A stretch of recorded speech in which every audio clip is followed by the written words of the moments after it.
What's up, party people? This is Neena Perez, and this is Straight Talk, No Sugar Added. And I am so stoked you're here. You guys have been an amazing audience, always calling, DMing, following, doing all that great stuff. So make sure that you like, share, subscribe. We got to make sure we do that so we can get all of these amazing guests that come onto the show out there even more, right? So I want to thank you for hanging out with us today because I have a really remarkable dude for us. His name is Ken Rusk, and he's a best-selling author and entrepreneur and a champion of the blue-collar spirit. Now, Ken's journey is unique. No college degree, just hard work and determination. I freaking love that.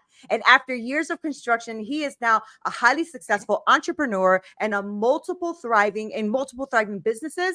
And he truly gets his passion for mentoring and let me speak English, and guiding countless youth individuals into goal setting, life visualization, career paths, financial planning. Like, his message is very, very clear, right? Anyone can achieve their dreams no matter their background. And you guys know that I go around this amazing planet finding these really phenomenal humans to come on here to grow, challenge, and transform our thinking. And Ken, I love that story about you because I think that's more and more happening today too, where college is maybe not the route so many people are taking. And back when I was growing up, that was a shame, right? You would feel terrible if you didn't have a college degree or were going to a college. And I didn't go to college until I was in my 30s. So I always felt like I was behind the 8 ball, right? So I'm really glad you're here. How are you doing today? I'm great, Neena. Thanks for having me. I really appreciate it. I'm glad you're here too, man. So I always start this show off with something super fun because we like to know who you are. So that's the question, really, Ken. Who are you? Who are you, Ken? Tell us. Well, I've been accused of being a blue collar entrepreneur. Okay, whatever that is. As you said, I started several businesses and still working most of them today, mostly in construction. Like you, I didn't go to college. In fact, I didn't go at all. When I was 15, my high school shared a fence with an industrial park, and we used to cut through a hole in that fence after school, walk through the industrial park to get to the carryout and just hang out there. And every time I did that, I always noticed these businesses were hustling and bustling, and they had great things that young kids would like, equipment, construction equipment, and things like that. So at one point I thought I got to get serious about a more of a full-time job. So I went in and I knew somebody that worked at one of these companies, and I said, "What do you do here?" And they said, "Well, we basically dig ditches." And I said, "Okay, I'm qualified to do that." So I love it. I needed to make money for taking my girlfriend out for pizza or buying my first used car, whatever it was. And so that's what I did. I started digging ditches in the summertime when school was out. And then when school was in, I would work in the office after school, in the front office, kind of learning both sides of the house, as they say. And that proved to be pretty valuable because when I was 18, I had the choice. Am I going to college or am I not? And, back then only about a half of the class was going to college. That was pretty normal. Other people were just going into jobs or whatever right away, working in their family businesses or whatever. And so I decided, they came to me and said, look, we're trying to open up franchises. We're trying to open up branch offices of this company because we're growing so big. And you've done both sides of it. Do you want to give that a shot? So, when I was 18 and a half, I packed a suitcase and went to Columbus and Chicago and Cincinnati and Pittsburgh and opened up new branches from scratch. Did that till I was 22, maybe 23, and then moved to Northwest Ohio. Started my company with 6 people, and now we have nearly 200. So it's been a hell of a ride. Oh my gosh. You started your own company at 22? Yeah, I moved out here 22 and a half, started my own company just when I turned 23. Wow. That is bold. It's really bold at 22. But what's really cool is that at 16 years old, you were not afraid of hard work.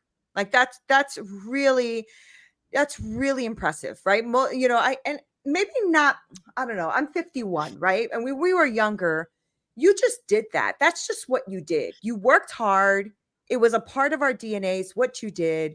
Was there entrepreneurship like in your family, or were you the first one to expand in that? What does that look like? Well, my father was chopping lettuce at 16 and at a grocery store. And then pretty soon he moved up to be manager of the grocery store. And then eventually after that, he worked for a brokerage company, a food brokerage company, and then he ended up buying the owner out after a while. So, the funny thing about the word entrepreneur is, whenever people say you're lucky, you're one of those entrepreneur guys, I typically would say, well, here's a piece of paper and a crayon. I want you to draw entrepreneur for me. Right. And they get this blank look on their face because they can't really do it. I mean, entrepreneur is kind of like a description of something else, right? Yeah. So I've always believed that we all have the entrepreneurial characteristics, and that's what I write about in Blue Collar Cash. We all have initiative and perseverance and persistence and resilience and initiative and faith and courage and vision and generosity and humility and all that stuff. All we need is a reason for those things to come out. So for me, it was a pretty simple process. When I was 12, I had a paper route. When I was 13, I worked at a bakery. When I was 14, I worked at a bowling alley. And it was just a give and take proposition. So I used to say, okay, so what you're saying is if I spend 4 hours doing this, you're going to give me X amount of money. Right. And then I could take that money and do whatever I wanted with it. So to me, it was just the total control that I had over work hard, receive money, will control your financial future, reward yourself. Because, back then we didn't have iPads and cell phones and all that stuff. Right. We built tree forts in the backyard and we played Frisbee and tag and, yard baseball and all that kind of stuff.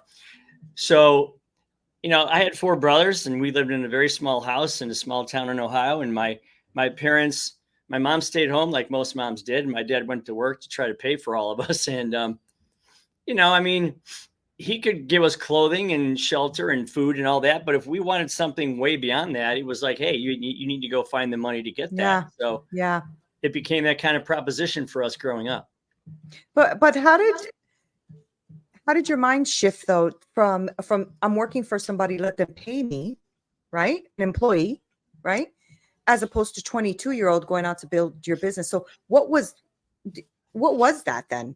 Was that just was that innate? Was that just something that you said, you know what, I'm looking at all these guys opening branches all over the place and I can so easily do this? Like, was that the thought process? I'm just wondering, right? Because a lot of us have gotten stuck in the road of, oh, okay, I'm going to work my 4 hours, 8 hours, 10 hours, 15 hours, whatever. And you're going to pay me and I'm just going to keep doing this repeat. But you took a different route. Yeah, that's a really great question, actually. And it's kind of a multifaceted answer. I would say the first thing is, you're right. When you open a business from scratch 3 or 4 times, you kind of learn what that looks like, and you kind of learn to begin with the end in mind. Okay, this is what it's supposed to look like when it's up and running. Now I need to get from here to there. So that was the one thing.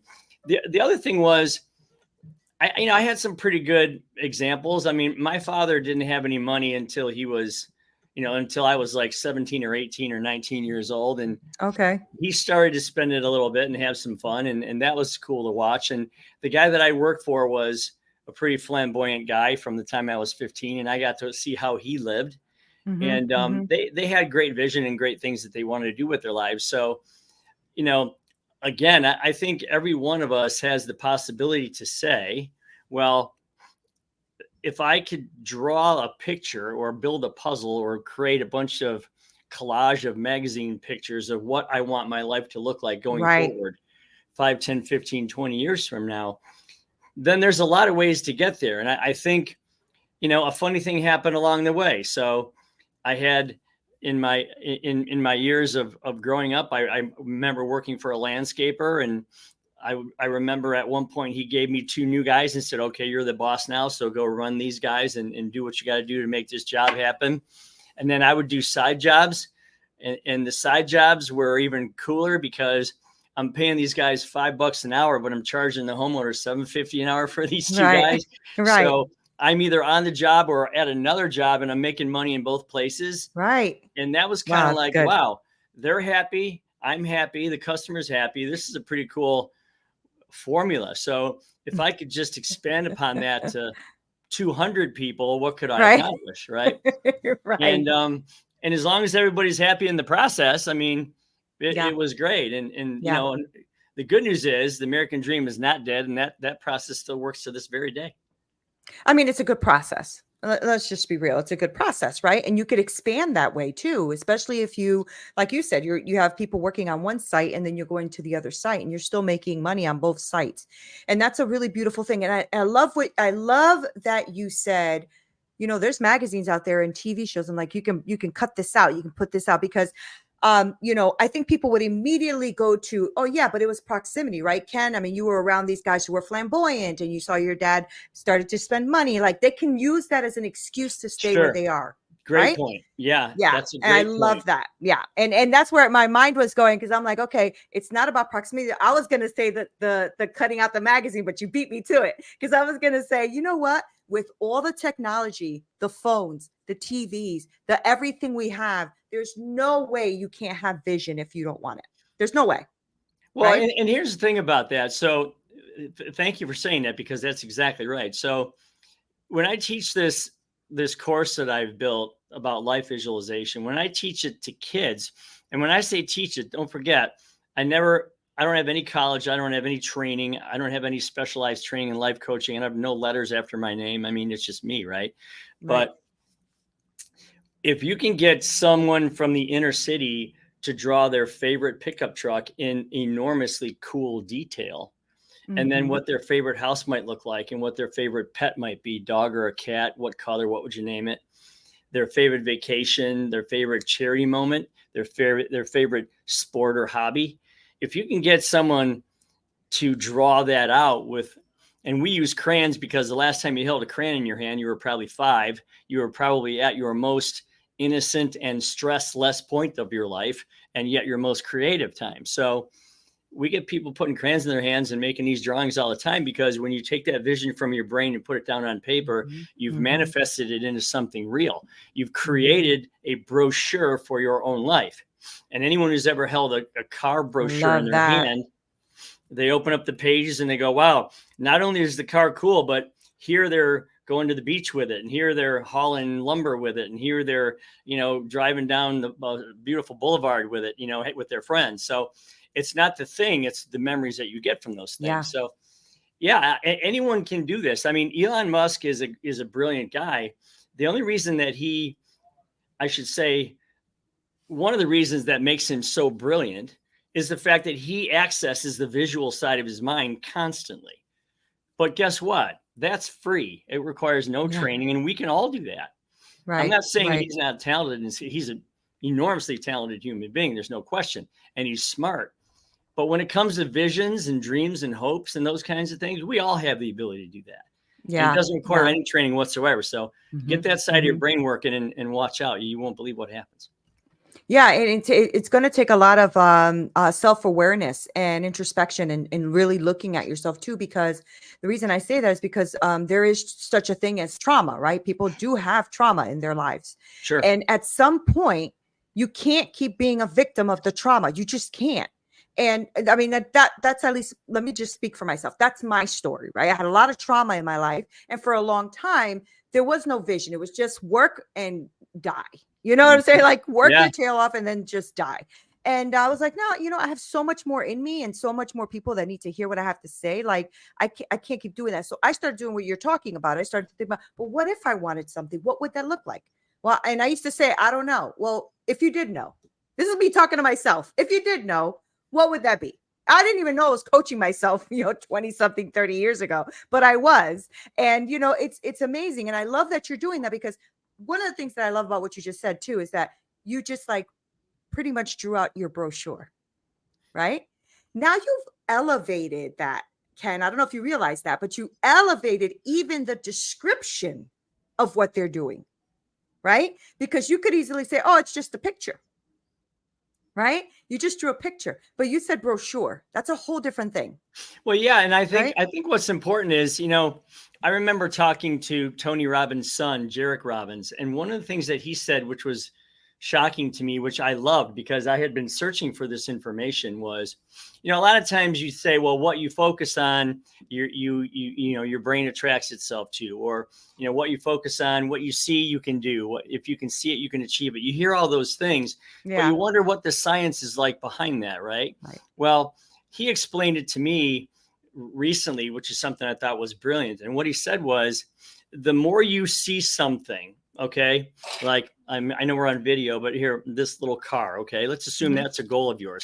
The more you see something, the more that gets these little electrodes in your brain working faster and faster and faster, and also closer and closer and closer, to the point where it becomes one conscious stream of thought. And when that happens, your brain kind of acts and assumes as though it already owns that thing. And once that happens, I love that. Once that happens, it kicks your body into these involuntary moves to go get that thing. So you're actually training your brain to work for you in a way that is so powerful. I mean, think about it. We all know how to anticipate a vacation, right? We all know how to plan for it. Restaurants, hotels, the beach, my suntan lotion, copper tone number 8, how it smells, you know, the umbrella, the drink, the music, the sand, the sea, the air, the breeze. We can feel all that, and we anticipate it all winter long for spring break, right? Right. Well, if we can anticipate that, and we're so good at it, why can't we anticipate all aspects in our life in the same exact way? Right. Okay. Right. They could be 6 months, 6 weeks, 6 years, 16 months, 4 or 5, whatever. But if you can anticipate it in that same way, you're allowing the power of your brain to move your body in ways that it goes and gets those things. Right. And right. why wouldn't you want your body working for you in that fashion rather than downloading the trauma and keeping that in your hard That's drive, right. bouncing around down in there, when you could say, you know what? I'm going to clean the hard drive out. I'm going to start from fresh. I'm going to delete all that stuff. I'm going to download this cool stuff of what I want my life to look like. And then I'm going to allow my brain to work on that rather than the other. Right. And then I was just going to point that out as well. Like, you know, I think that's why social media can be so dangerous too, right? Because it's always in your face and there's always so much going on. It's the same thing. And if you like something, the algorithm keeps giving you that thing. And that can go in the negative way as well, right? So that's how they stir up crowds and make people angry and have people fighting each other and all that kind of stuff too, because that's all you're looking at too. And so you're constantly there. You're constantly there. And I refuse to do that. I just refuse. It's like I've spoken to people that's all they think about is the negative part of it. And then I'm like, well, you know what? How about we try something different? Because that's not, obviously it's not working for you. It's not serving you in any way, except that you are now so accustomed to the anger or the frustration or the depression or whatever that thing is that you are linked to that thought process.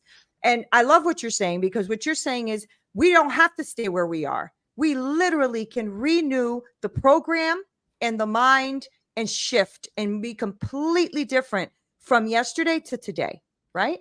Yeah, you know, I was talking yesterday morning to a group of female prisoners, and they were on their way transitioning out of prison and back into you know, the regular life. And one of the things that I said was, you know, you have to understand that if you listed all the emotions that you have going on in your head, and I talk about this in the 5th gallon bucket of Blue Collar Cash in the chapter, I think it's 5, but anyway.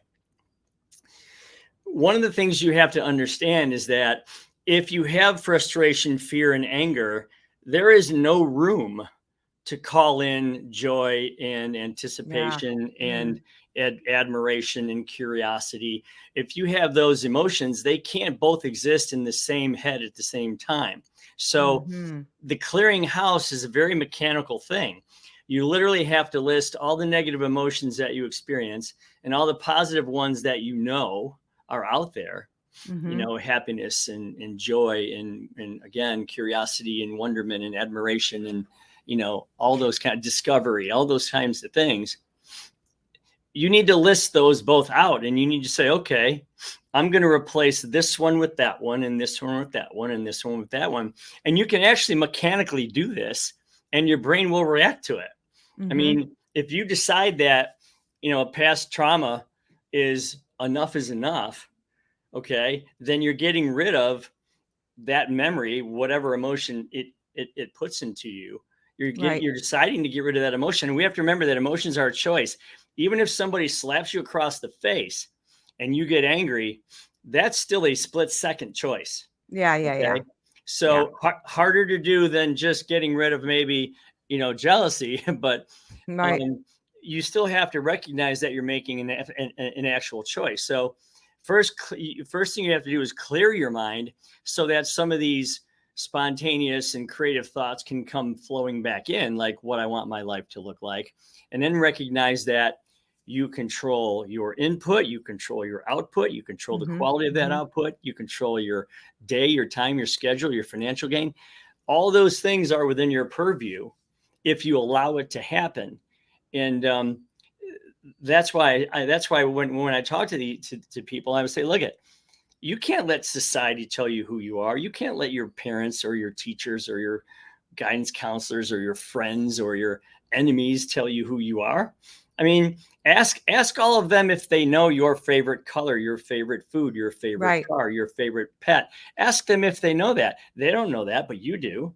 So why are you relying and listening to everybody else to determine what your outcome is? Right. What was the reaction, or did they give you a reaction or response in that group yesterday? Well, I had some people crying, and I had some people hugging each other, and I had some people supporting each other. That's But great. I had a lot of people doing this, you know what I mean? Not nodding their head. And so many of them, again, the tears were flowing from the ones that were like, I'm trying to let go. I'm really trying to let go of these things. And having support, a couple of them said, I've been to 2 or 3 jails. This is the first jail that anyone ever like you has ever come in front of me to try to help me out. And they had a whole support group of a bunch of other gals, and it was group hugs, and it was awesome. That's so good. And they were making drawings of what they want their future to look like, and they had detail. And That's I have awesome. I have a lot of hope for them. I really do. You should. That's really awesome, right? Because like she said, nobody's done that. Nobody's done that with them, right? And sometimes that's all we need. And that's why these conversations are so important, Ken, because, our podcast reaches a lot of ears. You just don't know who's is going to reach, you don't know who's listening just so happens to bump into this episode. And that can be transformative for somebody's life, right? So tell me what happened with you? What was that light bulb moment for you when you said, wait, I can be helping people here. Let me write this book. Like what was that? Because you were already in construction. You've been doing that for a long time. Was that just a servant's heart? What was that about? Well, it was a couple things. Number one, my daughter, when she was 12, she came down with a very serious illness, and it was a life-threatening one. And, it became a really scary 5 years for her mother and I, and when you're sitting in waiting rooms and oncology offices and, radiology offices and, ultrasound rooms and all that kind of stuff, you have a lot of time to think. Okay. So one of the things that I thought of was, okay, what should I be telling her is the goal in life? In other words, what should I say is your goal? What should you be chasing? If you're going to chase something in life, meaning if you're really going to go after something, what should it be? And, it's really easy for people to say, well, I want 15 cars, a mega yacht, a mansion, and I want to be a rap star or influencer or whatever. Right. But I thought there's this sweet spot that everybody has. It's their own personal nirvana, right? It's what I call comfort, peace, and freedom.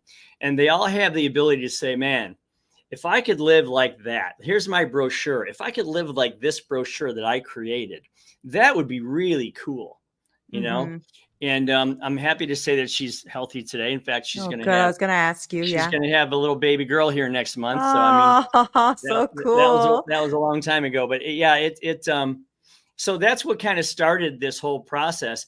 And I got to tell you, Neena, these 3 words, comfort, peace, and freedom, they would not leave my brain. I was seeing them everywhere.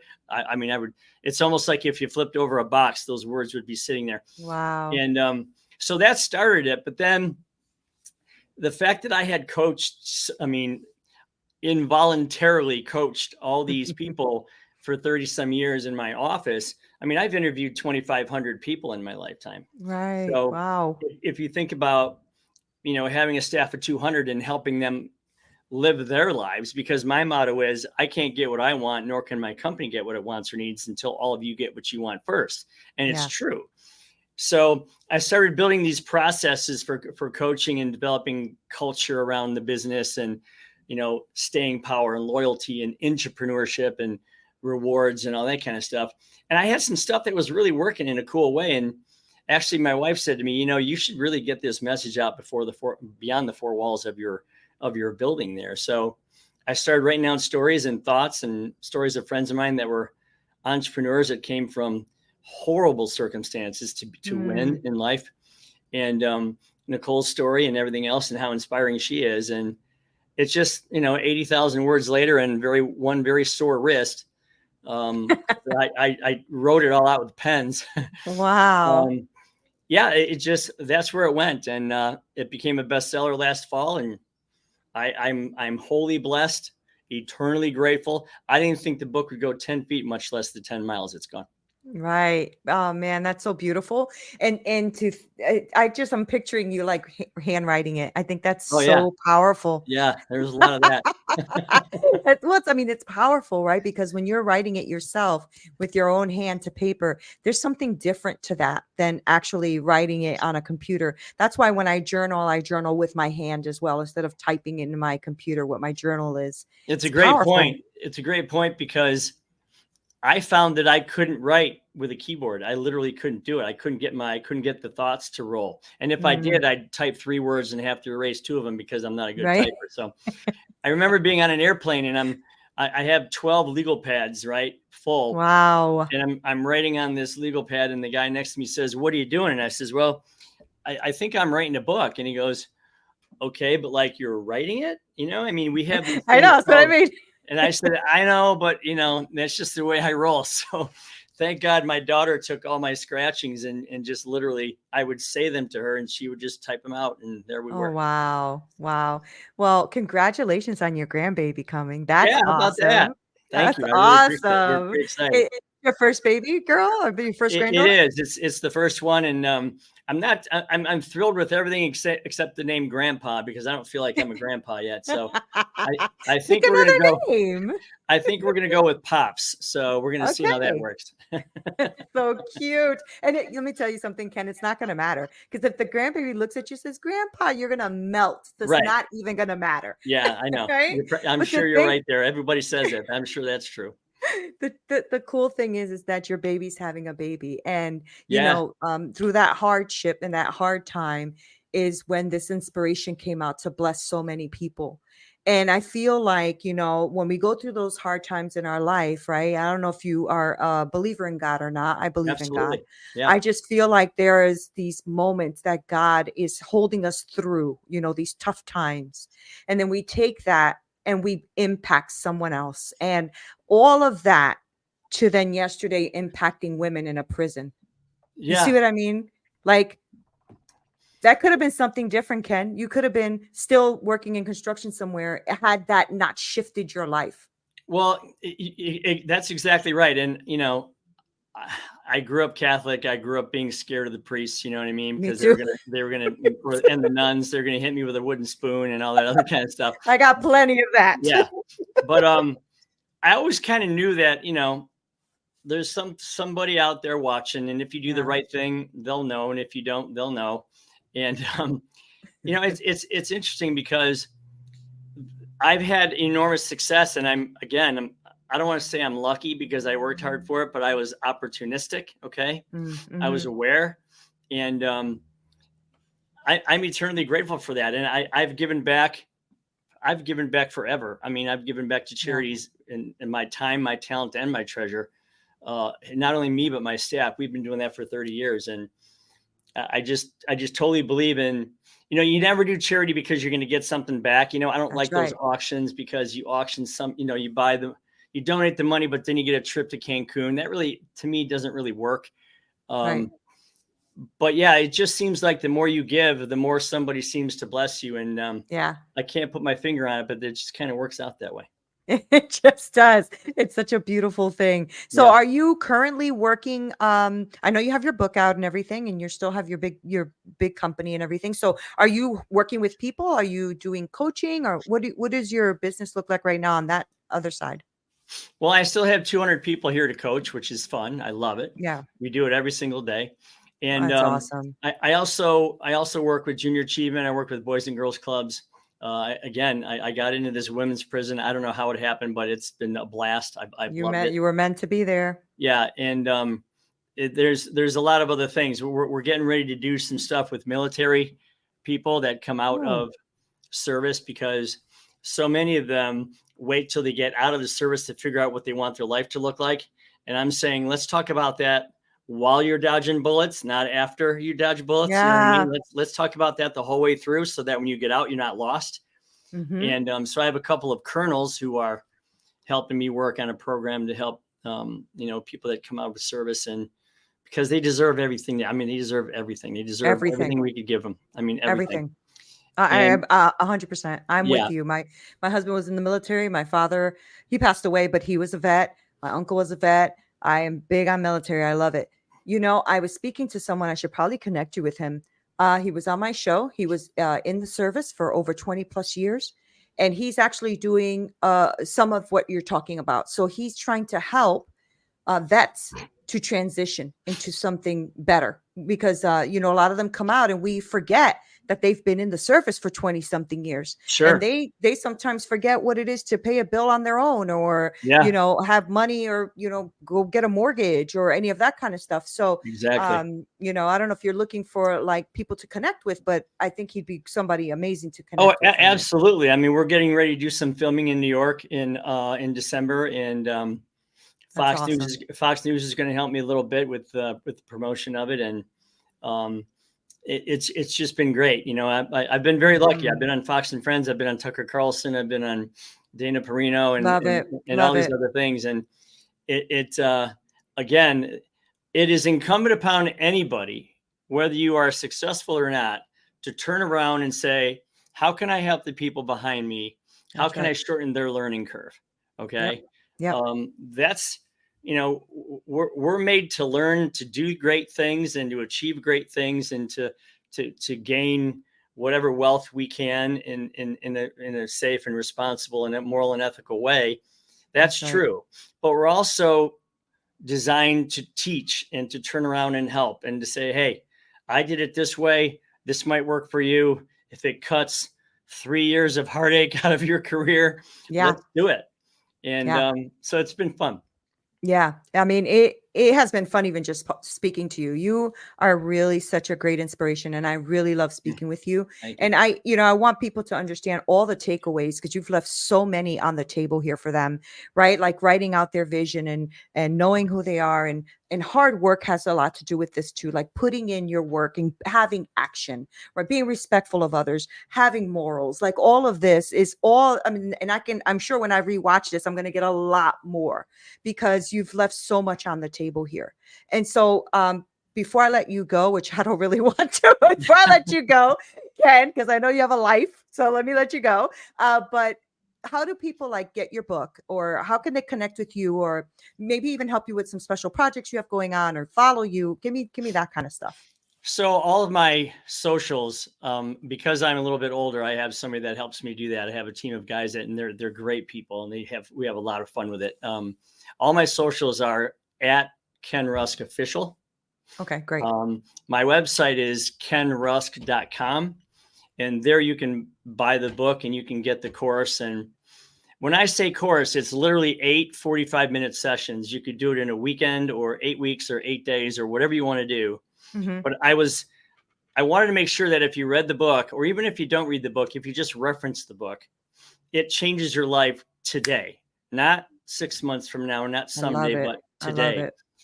I've seen courses for $800, $1,200, $3,000.